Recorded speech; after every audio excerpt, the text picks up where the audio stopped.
தொண்டைமானின் படைக்களத்தில் ஔவையார் தொண்டைமானோடு உரையாற்றுகிறார். இப்ப இந்த படைக்கல கல்விகள்ல தொண்டைமானாக நடிப்பவர் நமது சிறிவாசன் 8th B, ஔவையாராக நடிப்பவர்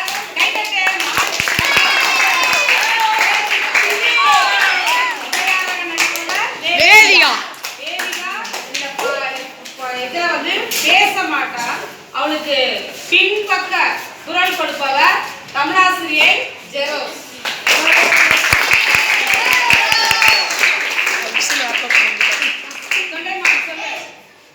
என் படைக்கருவிகளை பாருங்கள் ஔவையாரே, இவ்வளவு பெரிய படைக்கல கொட்டிலை இதற்கு முன் நீங்கள் பார்த்திருக்க மாட்டீர்கள்.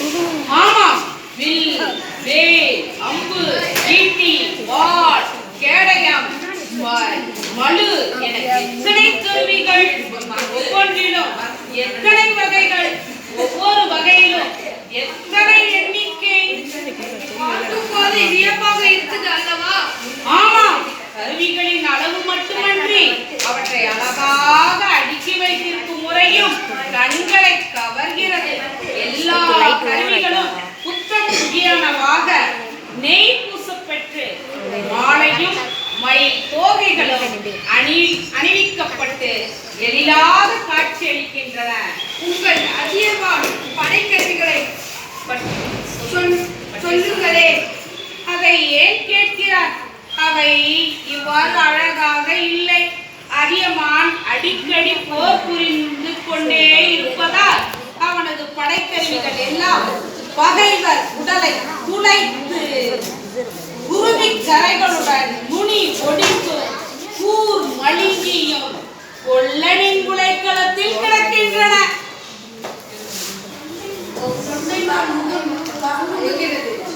தொண்டைமானே, ஏன் உன் முகம் மாறிவிட்டது?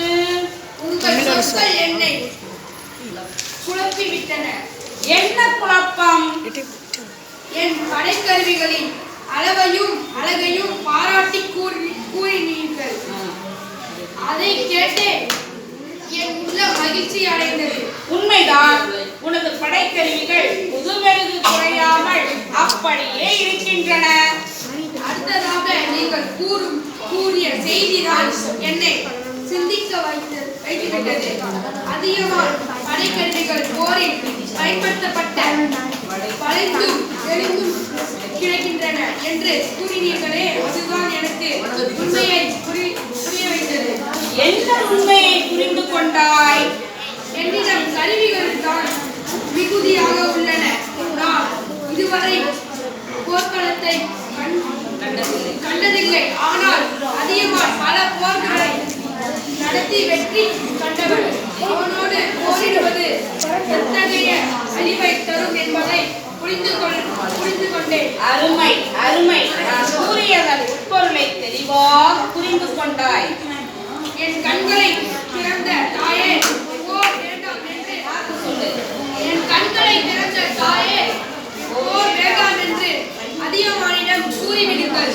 மிகவும் மகிழ்ச்சி தொண்டைமானே, அவ்வாறே கூறிவிடுகிறேன். போரில்லா மகிழ்ச்சியில் இந்த உலகம் நிலைக்கட்டும். நான் சென்று வருகிறேன். சொல்லு, 2 பேரும் சொல்லு. சென்று வருகிறேன். கை தூக்கி சொல்லு பார்க்கலாம். சென்று வருகிறேன்.